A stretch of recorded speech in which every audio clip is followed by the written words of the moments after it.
यहाँहरु पनि डाटा ट्रान्सफरको लागि राम्रो खालको डाटा केबलको खोजीमा हुनुहुन्छ। अब गुगलले नियर बाई शेयर भन्ने एप्लिकेसन लन्च गरिसकेको छ, जसले गर्दा हामीलाई डाटा केबल बिनै वायरलेस तरिकाबाट मोबाइलबाट ल्यापटपमा अथवा ल्यापटपबाट मोबाइलमा सजिलैसँग एकदम हाई स्पिडमा डाटा ट्रान्सफर गर्न मिल्छ। नमस्कार, म युवराज, यहाँलाई स्वागत छ यस टेक्निकलyd च्यानलमा। र यहाँले मेरो भिडियो पहिलोपल्ट हेर्दै हुनुहुन्छ भने च्यानललाई सब्स्क्राइब गरी भिडियोलाई लाइक गरेर भिडियो अगाडि बढाइदिनु हुन अनुरोध पनि गर्न चाहन्छु। So let's start. ओके, सबैभन्दा पहिले चाहिँ यहाँले गुगलमा गएर नियर बाई शेयर लेखेर सर्च गर्नुपर्ने हुन्छ। अब सर्च गरिसके पछाडि विभिन्न लिङ्कहरू खुल्नेछ, जसमध्ये पहिलो लिङ्क यो android.com लेखेको छ, यो लिङ्कमा क्लिक गर्नु होला। ओके, अब त्यस पछाडि वायरलेस सेयरिङ विथ योर पिसी मेड इजी भनेर यो एउटा वेबसाइट खुलेको छ। यसमा तलपट्टि गेट स्टार्टेड विथ बेटा भनेको छ। यो बेटा भर्जन चाहिँ सार्वजनिक भएको छ अहिले। यो बेटा भर्जनलाई हामी डाउनलोड गरौँ। अब त्यस पछाडि डाउनलोड भएको यो फाइललाई चाहिँ ओपन गरौँ। अब यसलाई कम्प्लिट डाउनलोड हुन र त्यस पछाडि इन्स्टल हुनको लागि एकैछिन समय लाग्न सक्छ, एकछिन वेट गरौँ।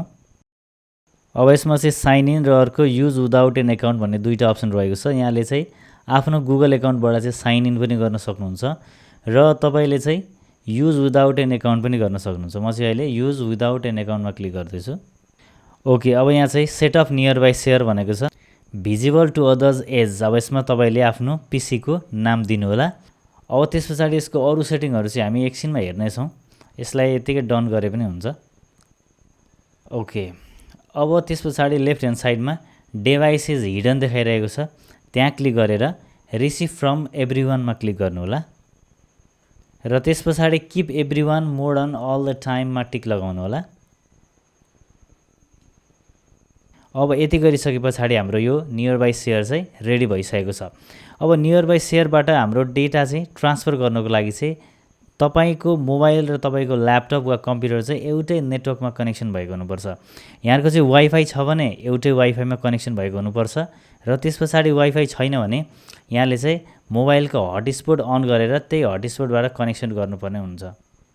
अब त्यस पछाडि अर्को कुरा भनेको चाहिँ यहाँले चाहिँ आफ्नो मोबाइलमा र आफ्नो ल्यापटपमा चाहिँ ब्लुटुथ अन गर्नुपर्ने हुन्छ। अब त्यस पछाडि चाहिँ यहाँले सजिलैसँग आफ्नो मोबाइलबाट ल्यापटपमा र ल्यापटपबाट आफ्नो मोबाइलमा चाहिँ सजिलैसँग डाटा चाहिँ ट्रान्सफर गर्न सक्नुहुन्छ, त्यो पनि हाई स्पिडमा। अब त्यस पछाडि फाइलहरू ट्रान्सफर गर्नको लागि चाहिँ यो जुन drop file or folder to send भनेको छ, यसमा ल्याएर ड्रप गर्नुभयो भने पनि हुन्छ। र अर्को तरिका भनेको चाहिँ सेलेक्ट फाइल्स अर फोल्डर्स छ।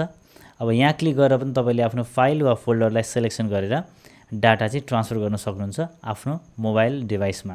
अब त्यस पछाडि यहाँले आफ्नो मोबाइल डिभाइसमा चाहिँ एउटै नेटवर्कमा कनेक्सन गर्नु पर्यो, एक नम्बर। र त्यस पछाडि अर्को भनेको ब्लुटुथ अन गर्नु पर्यो र अर्को भनेको तपाईँले नियर बाई शेयर भन्ने अप्सनलाई चाहिँ इनेबल गर्नु पर्यो। यहाँले चाहिँ आफ्नो मोबाइलबाट नियर बाई शेयरको सम्पूर्ण सेटिङहरू गरिसक्नु भए पछाडि यहाँको ल्यापटपबाट चाहिँ यो नियर बाई शेयर एप्लिकेसनमा तपाईँको मोबाइलको नाम देखिन्छ र त्यसमा सेलेक्ट गरिसके पछाडि तपाईँको मोबाइलमा एक्सेप्ट गर्ने कि नगर्ने भनेर एउटा पपअप ओपन हुन्छ र तपाईँले डेटा एक्सेप्ट गर्नको लागि पर्मिसन दिइसके पछाडि चाहिँ डेटा ट्रान्सफर हुन्छ ल्यापटपबाट मोबाइलमा। र मोबाइलबाट ट्रान्सफर गर्दै हुनुहुन्छ भने पनि सेम प्रोसेस हो। यहाँले चाहिँ ल्यापटपबाट एक्सेप्ट गर्नुपर्ने हुन्छ। ल्यापटपको नाम चाहिँ यहाँको मोबाइल डिभाइसमा देखिनेछ। ओके, यसरी हामीले सजिलैसँग आफ्नो मोबाइलको डेटा ल्यापटपमा र ल्यापटपको डेटा चाहिँ मोबाइलमा एकदम हाई स्पिडमा ट्रान्सफर गर्न सकिन्छ। हस् त, यहाँलाई भिडियो कस्तो लाग्यो? यहाँहरूको सल्लाह सुझाव कमेन्ट गर्नुहोला र फेरि अर्को भिडियोमा भेट्ने बाचाका साथ आजलाई भने म बिदा चाहन्छु। हस् त, नमस्कार, ह्याप्पी ब्राउजिङ।